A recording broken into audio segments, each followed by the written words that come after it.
बोला madam direct cost ही मेरा variable cost है, यही कहना चाह रहे हो? जब आप किसी कॉस्ट को एलोकेट कर सकते हो एक पर्टिकुलर कॉस्ट सेंटर में, जैसे मैंने कहा ये लेबर मेरी ऑफिस की लेबर है, बस ऑफिस का ही इसके लिए खर्चा है, that is direct cost to the office. वो डायरेक्ट कॉस्ट डायरेक्ट एक्सपेंसेस नहीं है, वो डायरेक्ट लेबर नहीं है। डायरेक्ट लेबर कौन से होते हैं? जो फैक्ट्री से रिलेटेड है, यही होते हैं ना।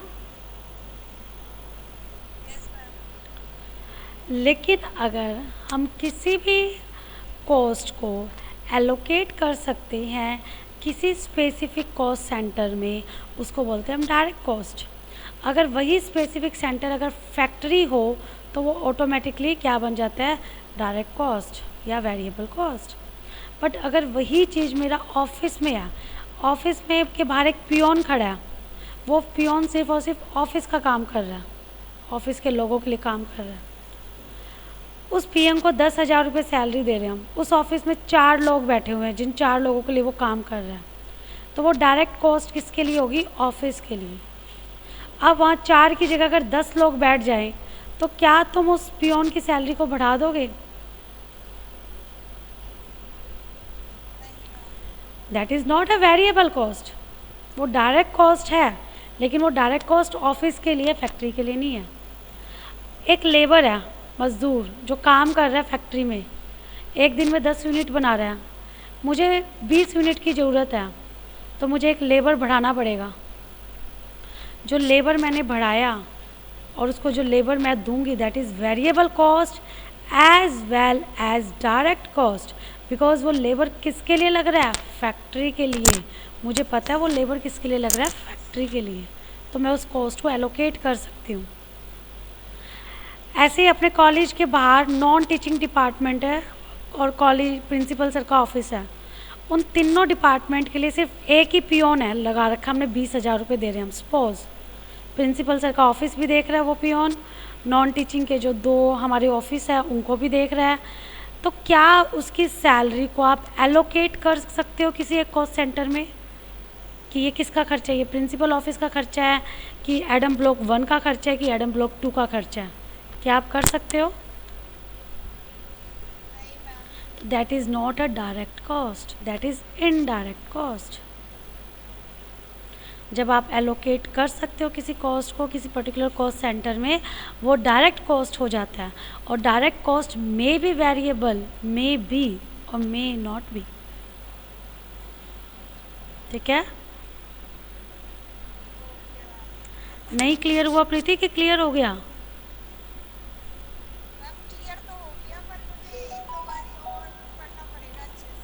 कोई बात नहीं, आप इस वीडियो को फिर से सुनना बेटा, ठीक है? उसके बाद है estimated cost versus standard cost. देखो ये भी एक जैसी सी बात है, इसको मैं लिखवा रही हूँ, लिखो इसको, जो लाइन लिखवाऊंगी उसी से क्लियर हो जाएगी तुम्हें चीज़।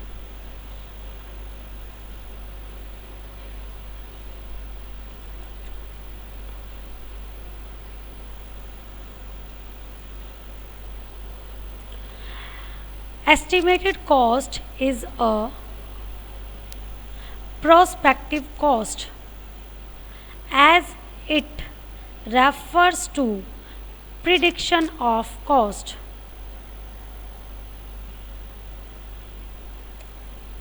Estimated cost means the expected cost of manufacture or acquisition, often in terms of a unit of product, computed on the basis of information available in advance of actual production or purchase.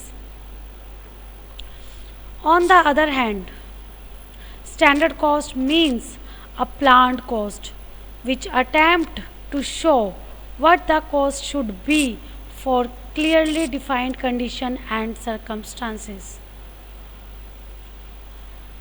It may be noted that though predetermination is the essence of both these costs, but They differ from each other in respect of computation, emphasis, use, records and their application.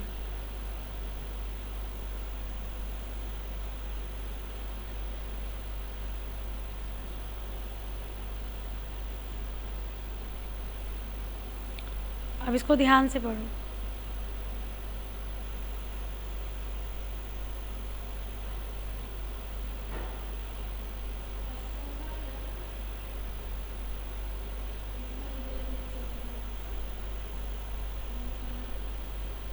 Estimated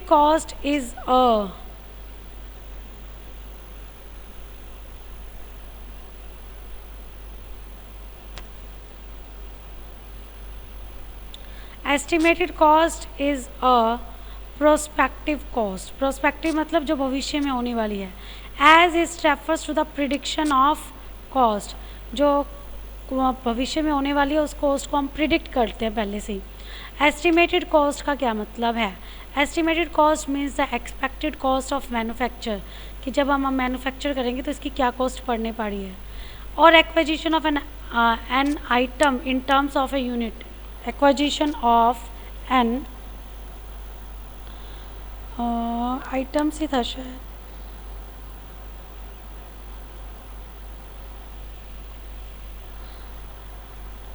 often in terms of a unit of product computed. ठीक है, मतलब आप manufacture करोगे तो आपकी क्या cost आ सकती है. इन terms of a unit product computed on the basis of information available in advance of actual production or purchase. On the other hand, standard cost. दोनों में सिर्फ बेसिक सा डिफरेंस क्या है ये समझो. दोनों में सिर्फ बेसिक ये डिफरेंस है कि स्टैंडर्ड कॉस्ट के अंदर हम प्लान्ड तरीके से कॉस्ट को डिटरमाइन करते हैं ऑन द गिवन सिचुएशन, कि अगर ये सर्कमस्टांसेस रहेंगे, ये सिचुएशन रहेगी तो हमारी ये कॉस्ट आएगी. लेकिन एस्टिमेशन क्या होता है? भविष्य के बारे में अनुमान लगाना. हम ये सोचते हैं कि हमारी ये कॉस्ट आएगी. एक साइंटिफिक मेथड यूज़ नहीं करते हम प्रिडिक्शन के लिए, लेकिन स्टैंडर्ड कॉस्टिंग के लिए हम एक साइंटिफिक मेथड यूज़ करते हैं कि how to fix the standard cost.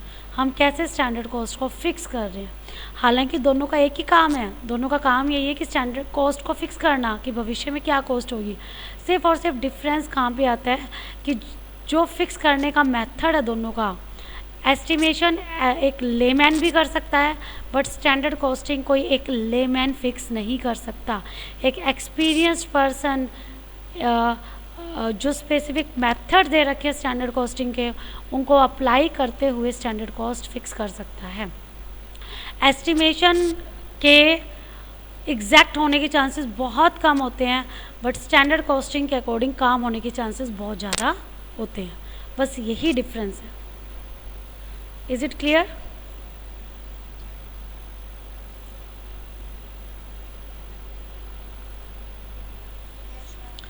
So now the chapter 2 is over.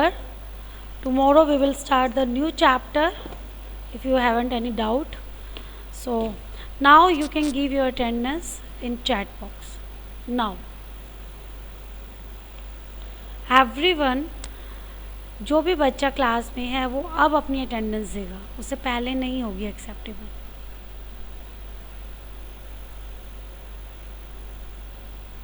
Okay, and now you can leave. आप जा सकते हैं अपनी अटेंडेंस देकर. Bye bye.